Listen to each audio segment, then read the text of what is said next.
Salut, c'est un super petit vidéo rapido. C'est juste un truc que j'ai vu dans le Journal de Montréal. Ça a dû passer dans plusieurs journaux probablement là. Euh, mais c'est concernant un vétéran de la Deuxième Guerre mondiale qui est né un petit peu avant la grippe espagnole de 1918. C'est incroyable là. Je vous montre l'article puis je vous reviens. Mais ce monsieur-là, c'est pas compliqué. Il a tout vécu. On va voir ça. Oui, salut. Alors, on pourrait dire, un petit spécial, là. C'est tout simplement que, bon, vous vous souvenez sûrement, je faisais en début de cours les éphémérides. Des fois, je parlais un petit peu de sujets d'actualité, un peu de tout et de rien. Et puis là, je suis tombé sur cet article de l'agence QMI du 5 avril. Ici, on est dans le Journal de Montréal.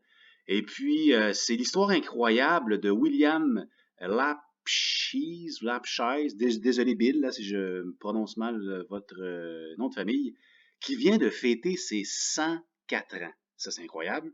104 ans. Et le monsieur a attrapé la COVID-19. Il est tombé très malade et là, il vient d'en guérir.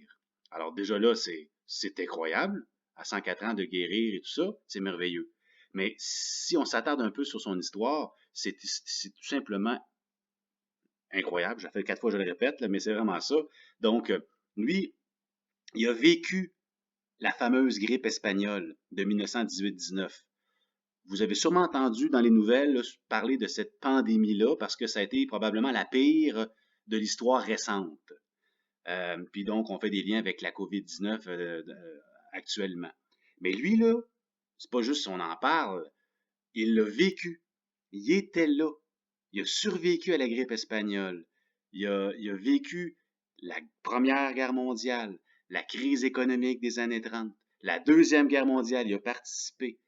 Et puis là, ben voilà, une autre guerre, l'humanité affronte une autre guerre, cette fois-ci contre ce virus-là, et il a gagné. Donc évidemment, il a été sûrement chanceux et tout ça, mais c'est quand même, je dirais, un message d'espoir en quelque part. Ça montre que dans l'histoire de l'humanité, ben on a souvent vécu des choses difficiles.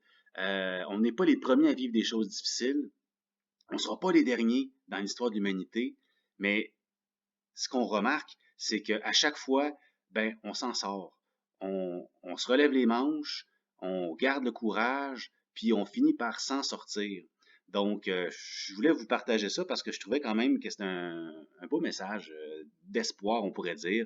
Donc, le monsieur, il dit, je me sens maintenant très bien, je suis prêt pour quelques autres années. Alors, c'est quand même formidable. Voilà. Donc, je voulais juste vous partager ça. Je trouvais ça le fun. Et puis voilà, je vous reviens dans quelques secondes. Donc, je suis de retour. Alors, ben c'est ça. C'était juste une petite parenthèse, on pourrait dire, là. Mais ce qu'il faut comprendre de ça, c'est que dans le fond, ce qu'on vit en ce moment, c'est quelque chose d'historique. C'est quelque chose de difficile.